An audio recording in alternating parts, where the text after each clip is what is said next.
El siguiente ponente es Thomas Kiwitt. Thomas Kiwitt nos va a hablar del segundo modelo alemán que cuenta con una legitimación política directa en cuanto a la gobernanza metropolitana, el caso de la región Stuttgart. Thomas Kiwitt, de formación, es licenciado en planificación territorial por la Universidad de Kaiserslautern y ha sido miembro de diferentes instituciones en Alemania relacionadas con la planificación regional, y desde hace muchos años es el director técnico de la planificación territorial de la región de Stuttgart, y a su vez es miembro de la prestigiosa Academia Alemana para la Ordenación del Territorio. Sin más palabras, cedo la palabra ahora mismo a Thomas Kiwitt. Thomas, ¿hören Sie mich? ¿Aló? Invito al ponente Kiwitt que... Yeah. Perfecto. Hello, good morning. La Can you hear ponencia. me? Thomas, Sie können beginnen. Herr Kiwitt. Yes. Hello? Hallo, Herr Kiwitt. Hello, yes. Hello, can you hear me? Yes, we can hear you. You can start. And you can also see Yes, my yes. slides. Also see the slides? Yes, we see it all. Okay, so thank you You very can much. start. You can begin. Thank you for having me. I would like to give you a short introduction what we are doing in Stuttgart region, about our organization, the policies and the challenges we see so far. So Stuttgart is placed in the southwestern part of Germany with a population of 2.8 million people, and the GDP has roughly the same size like Hungary or the three Baltic states, Estonia, Lithuania, and Latvia combined. So it's a very powerful economy. And the money is made with huge companies like Daimler and Porsche, but also with smaller companies, many of them family-owned, but they also serving global markets. And we have a strong focus in the automotive sector. We are building cars and in engineering. So the huge part of the employees works with the industry. And it's highly innovative. So we have a huge share of the GDP that is generated in the research and development sector. However, we also have very good conditions for agricultural production. The landscape is considered very valuable for the inhabitants. It features some vineyards, orchards. However, when we have a very strong industrial economy, we also have a strong focus on agriculture, and also open space quality is very important on the political agenda, and with the overall identification of the population. So people love their landscape, and that's also one of the huge challenges due to the huge dynamic in demography and the economic development, that we also keep open spaces green and attractive. Axel Priebs already pointed out that the municipalities have a very strong position in Germany. So Stuttgart region features 179 of them, every one with a very strong home rule. The mayors have in the southwestern part of Germany a very strong position. They are the CEOs, they are the chief in City Hall, but they are also the leaders of the city councils, and they are all directly elected.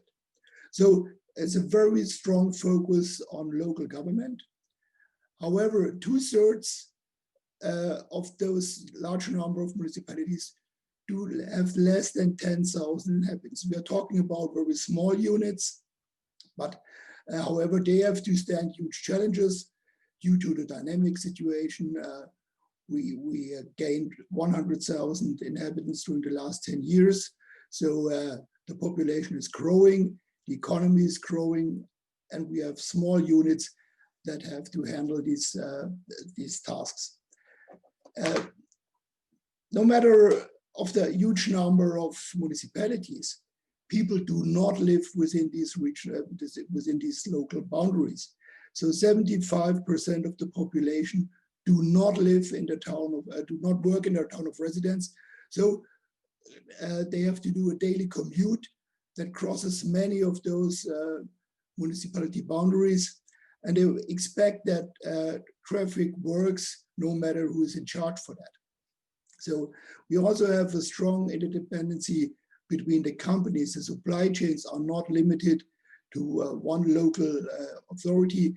They cross also boundaries. They are strongly involved in global supply chains. So the question is how to organize this in a sustainable way, how to stay competitive if you have so many stakeholders involved. That's why we came from the idea that the overall coordination of these strong local stakeholders is crucial for the success and the economic development. That leads us to the question of governance. Axel Priebs already pointed out the administrative system in Germany. So you see here the standard model of regions. Normally regions are very weak in Germany, except a few examples you will learn more about today. So with Frankfurt, Rhine-Main, with the Ruhr area, Hanover, of course, and Stuttgart. So the job of the region is normally to set up guidelines for local land use planning. That's what regions do, except a few examples. So what we have seen in Stuttgart, we shifted power from the lander, the federal state level, down to the region, and we lifted power up from the counties, from the municipalities. So unlike Hanover, this was not a bottom-up approach. This was a top-down approach. We had what we called a huge coalition in the 1990s. So we had the two biggest parties join for government in the early 1990s, and we had a strong economic crisis. That's why the local industry and the Chamber of Commerce teamed up and asked the government, the federal state government, to shift more power to the region because they had a feeling that they are not competitive and they could not stand on a global market when all the responsibility for development is with small local units. So this was a top-down approach, and the doers were not politicians. It was, in fact, strong players from the companies and from the Chamber of Commerce. So, and the background was to improve resiliency and to boost competitiveness of the overall region.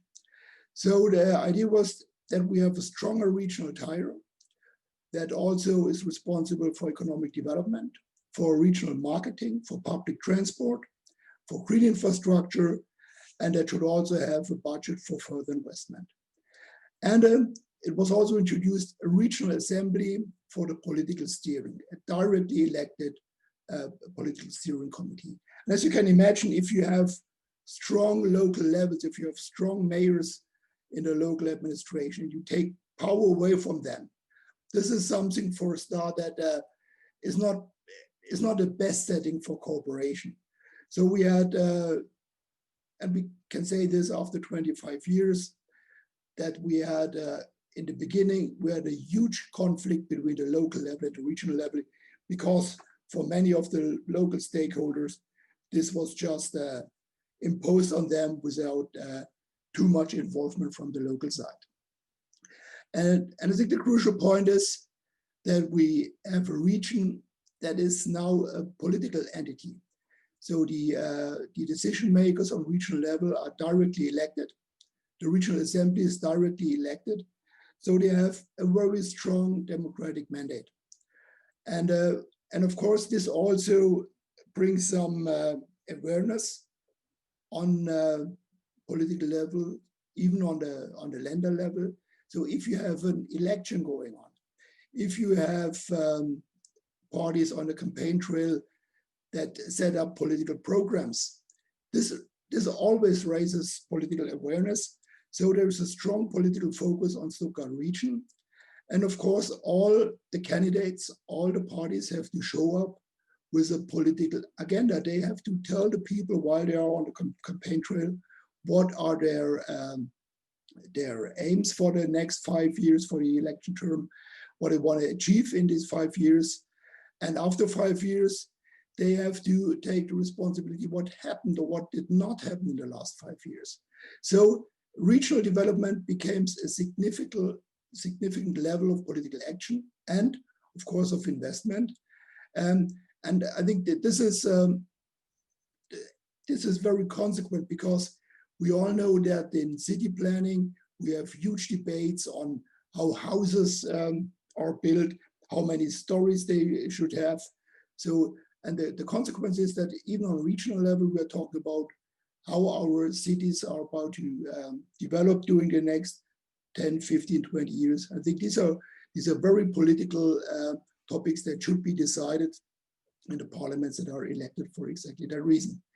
And of course, there is always the need to find some consensus.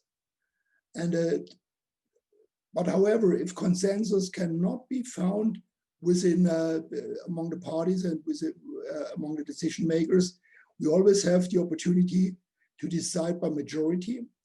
And the regional assembly is the exact forum to make these decisions. And of course, all procedures are very transparent. We have a strong public involvement, and we also have the huge attention of the media, so coverage is guaranteed. And this makes all questions of further development, of the protection of open spaces, how to provide housing, how to develop the infrastructure. These all became subjects of an intensive public debate. So when we're talking about competences, I will give you a few examples what we are really doing, what is our everyday business in Stuttgart region.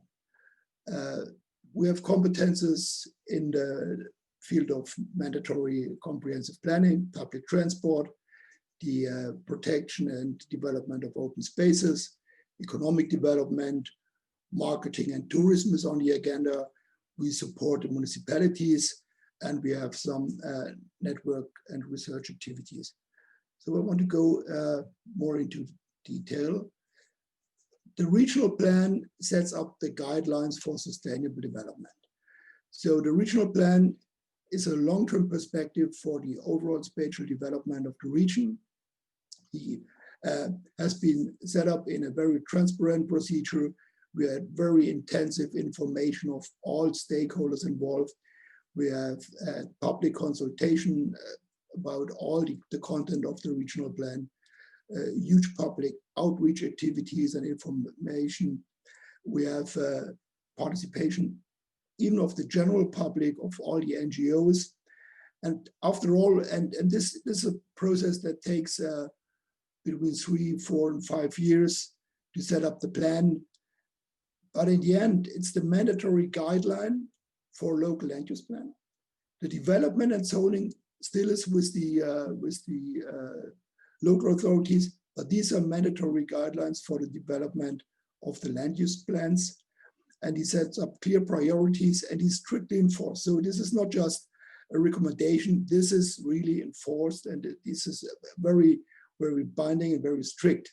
So after all the controversial debate, we now have a reliable base for the municipalities and also for private investors.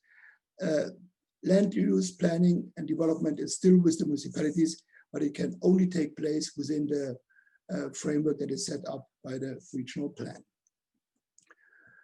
The regional plan really is focused on transit-oriented development. To organize the traffic in a sustainable way is one of our huge challenges. So we put strong efforts on the coordination of residential and industrial areas and transport.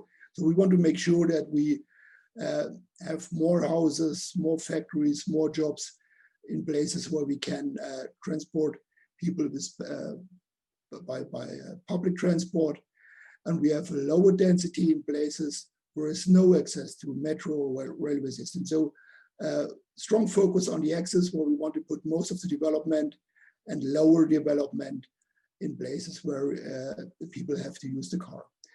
This is done in consideration to climate protection. We want to cut down our carbon dioxide emissions, but we also want to provide the accessibility, especially because we have so many small villages. The access and easy access to the bigger cities is crucial for the overall quality of life. And so we put a strong focus that we have a very efficient kind of infrastructure, and that we make that we can try to get the most out of it. As you can imagine, when we are talking about the automotive industry, we are about to see very huge changes. We have to shift from combustion, from diesel engines to e-vehicles, to hydrogen driving chains. So there's a huge structural changes is going on. So we have more and increased needs for providing sites for industrial development, which is not an easy task, because you have to find huge sites that have access to the motorways that allow emissions 24/7, and they need ample space. We're talking about areas that are about 25, 30, 40 hectares in size. In an already densely populated area, this is very challenging. But however, we have to provide these sites to be able to also make the change from old type of technology to new products, to new technologies, to new facilities for R&D. So we are really working hard to find those sites for future investment. Another huge challenge is affordable housing. I just mentioned that we had an inward migration from 100,000 people during the last 10 years. This is one big city, and we still have a growing demand for especially affordable housing. So the housing stock is not enough and not sufficient to meet the high demand, especially in the middle and lower segment. So what happens right now is that we are forcing people to move out of the core area. We force people to move away from those areas that have easy access to public transport. And that's totally counterproductive, because once the people have moved away from public transport, they have to rely on the car and come back by car to work. So it's crucial that we really have much more affordable housing. This is especially true in times after COVID, where we expect that the average income will decrease during the next 5 or so years, and that makes affordable housing an even hotter topic for the years coming. However, we provided ample space on regional level, but as zoning and development is still with the municipalities, we have to think about how to support municipalities to provide especially denser housing areas, denser residential areas, to be more affordable and to go away from the single-family houses, which are roughly cost about 800,000 or even up to 1 million euro, which is far away from being affordable for the lion's share of the population. We also have a strong focus on the regulations of city centers. We allow shops for daily needs in every town and in every place, but we want to make sure that typical downtown shops are located in this area only. So there are very strict regulations for every retail facilities that are bigger than 800 square meters, and the typical city center assortment is only allowed within the city centers. And there is, especially is a strong regulation that we have no greenfield, no big box development outside the city centers. This also has become even more important in the times of COVID-19, as we see a huge problem coming in the way of our high street developments. And we want to make our cities be attractive in the future and be attractive even when a growing part of the money spent for shopping goes to the internet, goes to Amazon and the big providers. So we just thinking about how to be more consequent to keep our cities attractive, and having a attractive support of the shops is crucial for the overall quality of the pedestrian zones in the inner cities. Also very important is the protection of open spaces, which is meant to be mandatory. So all the areas you can see here that are in green color are not available for development. There are only a few exceptions for, let's say, for agricultural purposes, but you can see there is what is open and green has to stay open and green, except for a few exceptions. There are small-scale green spaces that protect the gaps between existing settlement. You can see these on the aerial photo here. We do not want to have that municipalities grow together. And there's a large-scale protection of open spaces for different reasons, and this has become more important for the agricultural production in one way, for recreation purposes, which has also gained huge importance during the COVID lockdown in the springtime. And but it's also very important in terms of climate adaptation that we have huge ample space next to the cities to allow air to cool. And there are only a few exceptions. Ja. Wir haben noch 5 Minuten. Ja, das schaffe ich gut. Ja. So closely linked to the idea of open space protection is that we want to prevent sprawl. We have a strong regulation that we want to have more and denser urban development. And we're also working in an IBA, which is an international building exhibition, to promote innovative solutions, how our development can be more dense and also more innovative. We provide science for renewable energies. That's also a huge challenge. We have to feature areas where wind turbines can be built, even in a densely populated area.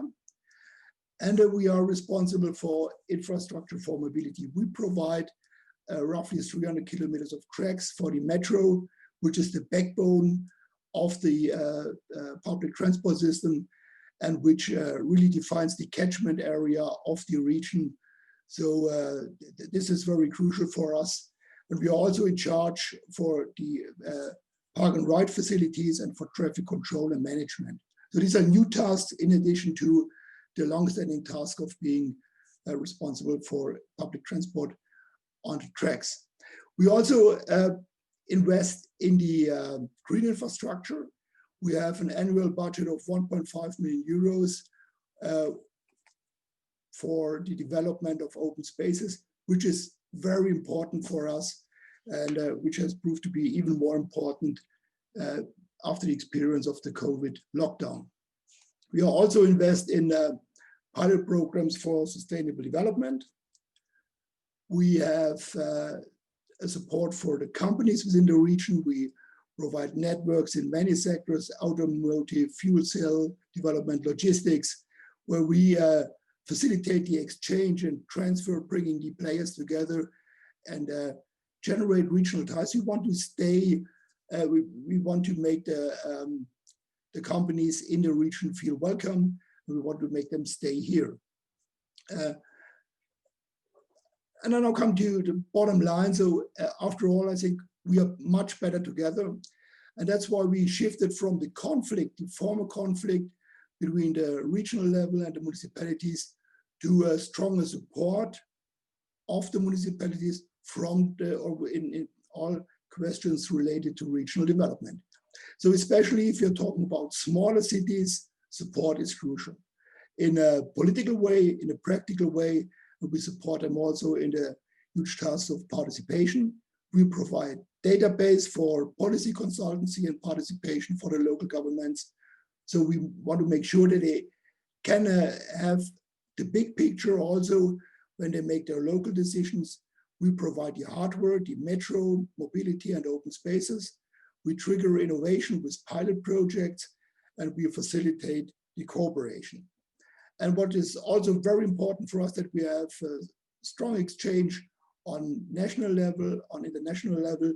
So we put strong effort in our network and lobbying activities on the European level. And we say that this is an important base for research and pilot projects, but also it allows us an access to third-party funding. I mentioned the COVID-19 challenge and the game changer. So we still have many questions, but we can experience an economic downturn. We have smaller budgets in all municipalities, and we are not sure what the outcome for housing will be. And we are not sure about if this will cause a change in behavior, shopping, culture, transportation, I already mentioned.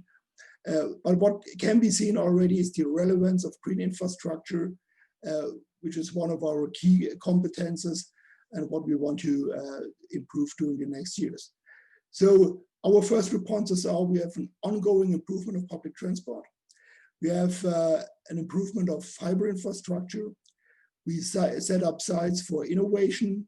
We have an improvement of green infrastructure, and we work on projects to foster resiliency all over the region. And thank you very much for your attention.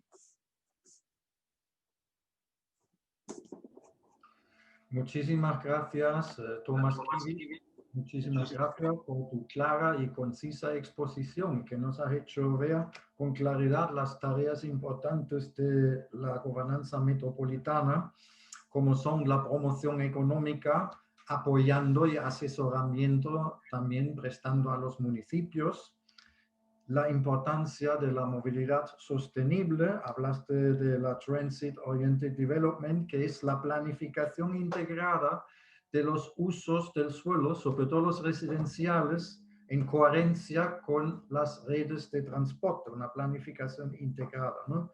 También nos ha hecho ver que la energía, la identificación de áreas de exclusión de oportunidad para la localización de energía renovable es una tarea importante en una región metropolitana.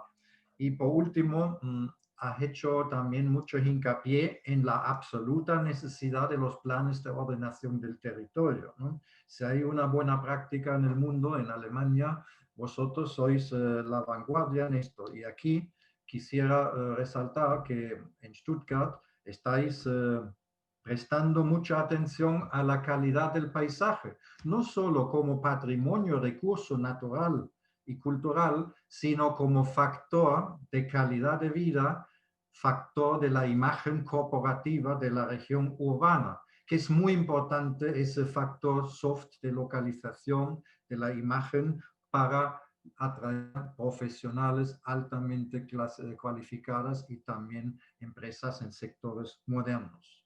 No invierten en una región urbana cutre, sino debe ser también una región que cuida el ambiente y el paisaje. Esos son factores de localización.